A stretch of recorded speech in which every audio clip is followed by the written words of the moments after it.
ಚಿತ್ರದ ಟಿಕೆಟ್ ಬಿಕ್ಕಟ್ಟು ವಿರೋಧ ಪಡಿಸಿದ್ದಾರೆ.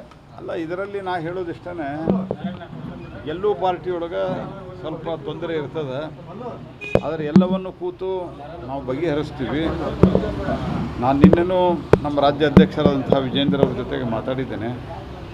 ಈ ಥರ ಸಮಸ್ಯೆಗಳು ಎಲ್ಲಿದ್ದಾವೆ ಅವುಗಳನ್ನು ಅಟೆಂಡ್ ಮಾಡಲಿಕ್ಕೆ ವಿಶೇಷವಾದಂಥ ಗಮನವನ್ನು ನಾವು ಕೊಡ್ತಾ ಇದ್ದೀವಿ. ಚಿತ್ರದುರ್ಗ ತೀರ ಇತ್ತೀಚೆಗೆ ಅನೌನ್ಸ್ ಆಗಿದೆ, ಹೀಗಾಗಿ ಸ್ವಲ್ಪ ಹೊಸದಾಗಿ ಮತ್ತೆ ಎದ್ದದೆ.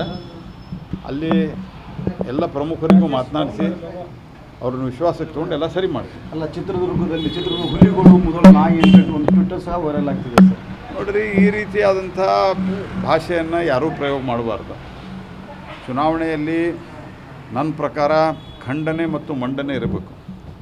ವೈಯಕ್ತಿಕ ದ್ವೇಷಕ್ಕೆ ಅಥವಾ ಇನ್ಯಾವುದೋ ಕಾರಣಕ್ಕಾಗಿ ಯಾರನ್ನೋ ದ್ವೇಷ ಮಾಡೋದು, ದ್ವೇಷ ಮನೋಭಾವದಿಂದ ಮಾತನಾಡೋದು, ಇದು ಚುನಾವಣೆ ಸಂದರ್ಭದಲ್ಲಿ ಅಥವಾ ಯಾವುದೇ ಸಂದರ್ಭದಲ್ಲಿ ಒಳ್ಳೆಯದಲ್ಲ.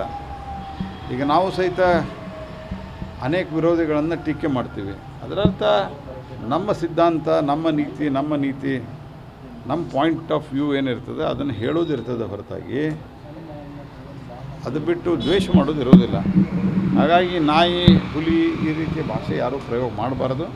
ಎಲ್ಲವೂ ಕೂತು ಸೌಹಾರ್ದವಾಗಿ ಪರಿಹರಿಸೋಣ ಅಂತ ಅಲ್ಲಿನ ಎಲ್ಲ ಕಾರ್ಯಕರ್ತರಿಗೂ, ಅಲ್ಲಿನ ಪಕ್ಷದ ಎಲ್ಲ ಪ್ರಮುಖರಿಗೂ ನಾನು ವಿನಂತಿಯನ್ನು ಮಾಡ್ತೀನಿ. ಸಮಾಧಾನ ಮಾಡುವಂಥ ನಿಟ್ಟಿನಲ್ಲಿ ಏನಾದರೂ ಕ್ರಮ ತೊಗೊಂಡಿರ್ತದೆ, ಆದರೆ ಅದನ್ನೆಲ್ಲ ಕ್ರಮ ಎಲ್ಲ ನಿಮ್ಮ ಮುಂದೆ ಹೇಳಲಿಕ್ಕೆ ಬರೋದಿಲ್ಲ. ಯಾಕಂದರೆ ಕೆಲವು ಸ್ಟ್ರಾಟಜಿ ಅಂತ ಇರ್ತಾವೆ, ಸ್ಟ್ರಾಟಜಿ ನಮ್ಮಲ್ಲೇ ಇರ್ತಾವೆ, ಎಲ್ಲ ಬಹಿರಂಗವಾಗಿ ಹೇಳಲಿಕ್ಕೆ ಆಗೋದಿಲ್ಲ.